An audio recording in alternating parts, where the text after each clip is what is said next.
मेरे साहित्य के पाठकों और मेरे प्यारे दोस्तों, आज मैं आपके सामने फिर से एक वीडियो लेकर आई हूँ।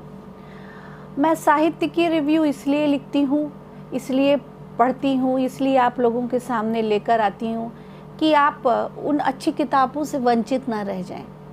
आज मैं आपको फिर एक एदुआर्दो गालेआनो की चुनी हुई रचनाएं जो रियाजुल हक ने अपनी एक पुस्तक में अनुवाद किया है, वो अनुवाद है आग की यादें। आपको आश्चर्य होगा, आग की यादें वास्तव में एक ऐसी रचना है जो मनुष्य जाति को समझने के लिए, मनुष्य की सभ्यता को समझने के लिए बहुत बड़ा कदम है।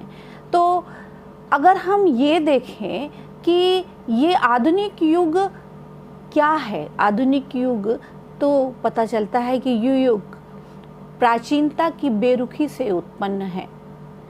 आधुनिक का युग आर्थिक युग है और सभी मनुष्य संघर्षरत हैं।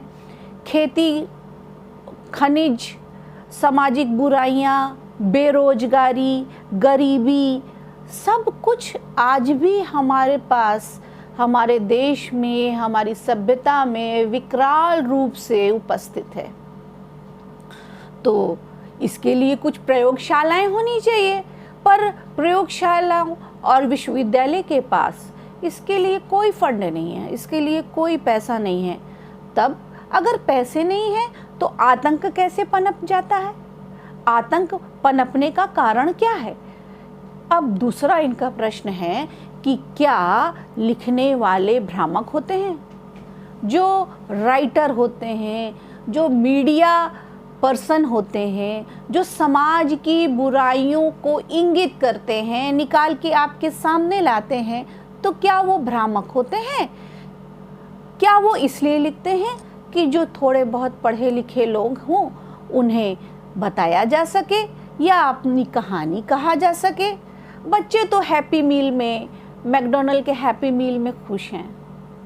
उनके बारे में आज बालुपयोगी किसी भी प्रकार की कोई रचनावली नहीं हो रही है। युवा क्या है? युवा आज मशीन है।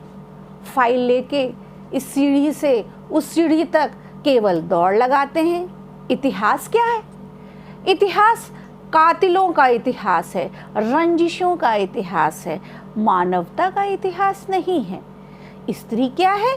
स्त्री कहा जाता है कि हव्वा आदम के किस्से में कि भाई आदम को इसलिए समस्या का सामना करना पड़ा, उसे जन्नत से इसलिए निकलना पड़ा क्योंकि उसे करना क्या था, उसे केवल एक गलती के कारण आदम को उसका श्राप झेलना पड़ा। जबकि तीसरी दुनिया में नारियां पूरी तरीके से समाज को चला रही हैं। व्यवस्था क्या है? व्यवस्था है कि हम अपने काम की तलाश करते रहें, अपने लक्ष्यों को ढूंढते रहें।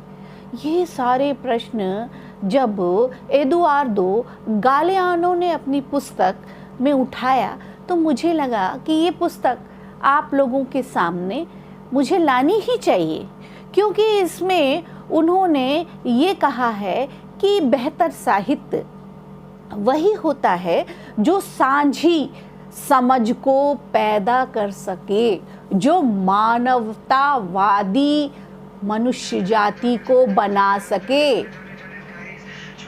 और न्याय शुद्ध नस्ल के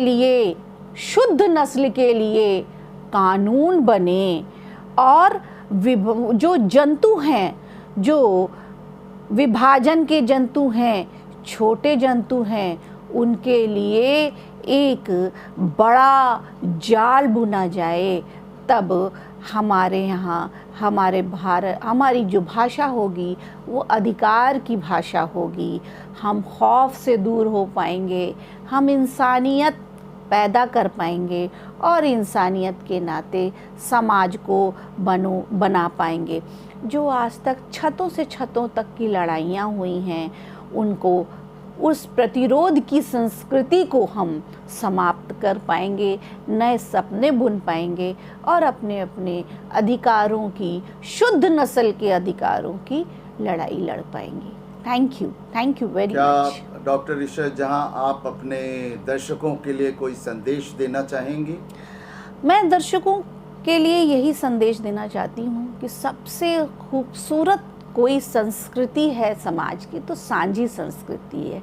अगर हम सब मिल के एक सभ्यता को, एक संस्कृति को, एक समाज को अगर बनाना चाहें बिना किसी भेदभाव के, तो वो संस्कृति बहुत दूर तक फलती फूलती चली जाएगी और समाज में जो समस्याएं पैदा हो रही हैं वो समाप्त हो जाएगी।